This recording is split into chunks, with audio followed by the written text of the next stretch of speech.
Okay, now we're going to load on.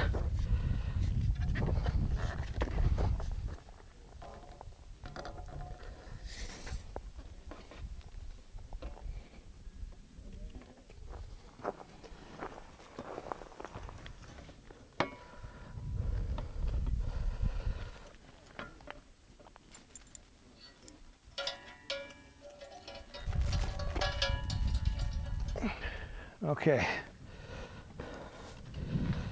now my igniter. This is my igniter here.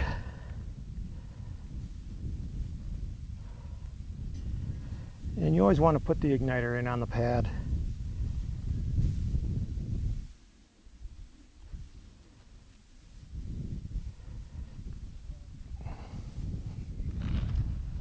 You pull that red cap off. And there's a little hole in here. You'll go through that hole. You're going to make a loop. And you want to go all the way to the top. And I'm at the top. And then put the cap back on and that holds it in place. And then the igniter clips will get hooked up here.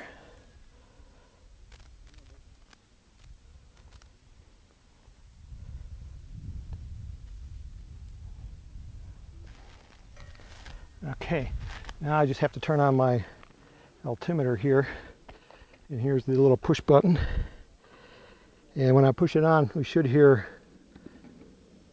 the altimeter going.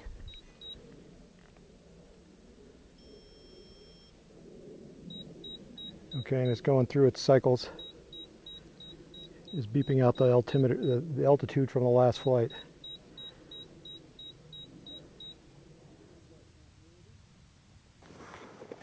Ready to go? Ready. 5, 4, 3, 2, 1, launch.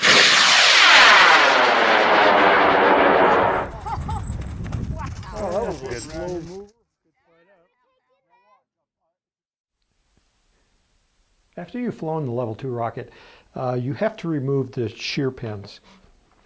The ones on the tube are easy to remove. You just take a screwdriver and unscrew them. The ones that are sheared off inside of the nose cone are a little bit harder. What I do is I take a hobby knife and I plunge it hard into the nylon shear pin and then back it out like a screw. You can just unscrew it.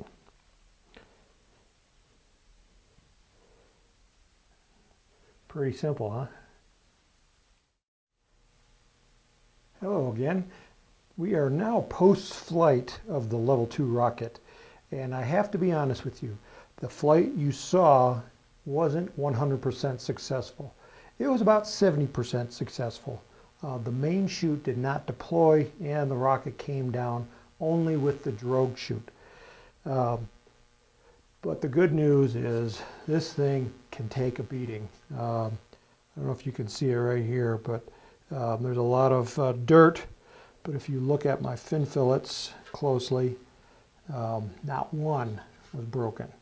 So our fins are on there really strong.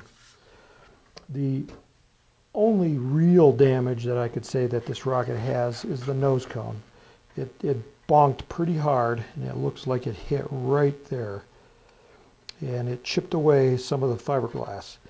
But I would say that this is easily repairable. I'll just go back and put some epoxy into that crack and then resand it down and repaint the nose cone and it will be good as new. There's a little bit of scuffing of the paint, but knowing me, I always scuff the paint on my rockets, so that's not a big deal. So now I want to figure out what happened. Why did this rocket, why didn't it work the way I wanted it to? And if you look at the eBay right here, the battery has come disconnected and it did pull out one wire. And I think that this is what happened, is one of the wires became disconnected and it shut off the altimeter and none of the deployment charges worked. Either the one for the main chute, in fact, I still have the igniter attached here. I took the black powder out already. and the drogue chute, it didn't fire either. The ejection charge was still in the canister. So what I think happened is that these tie wraps that I was using pretty thin tie wraps, and I did go both ways on the battery. I went sideways and long ways. On my next flight, and this is repairable and I will fly it again, I'm going to switch to a heavier duty tie wrap to make sure that they don't break, and I might double up on it just to be sure, make sure that that battery doesn't come loose. Now the altimeter looks fine. I don't see any obvious damage to it, so I'm going to throw it into a vacuum chamber and just double check it. The switch did become broke, but that's easily to be replaced and is cheap. The plastic bolts that held it to the board did shear off, as I expected on something that landed that hard. Again, those are cheap and easy to repair. In fact, I consider it a blessing that it did shear off, because when anything breaks like that, it sucks up energy, and that energy is not transferred to the altimeter itself. So as you can see, the altimeter does look perfectly fine, but we'll check it just to be safe. The battery has a couple of dents on it. It took a beating in there. So it probably came back and somehow sheared off the switch and the altimeter board itself.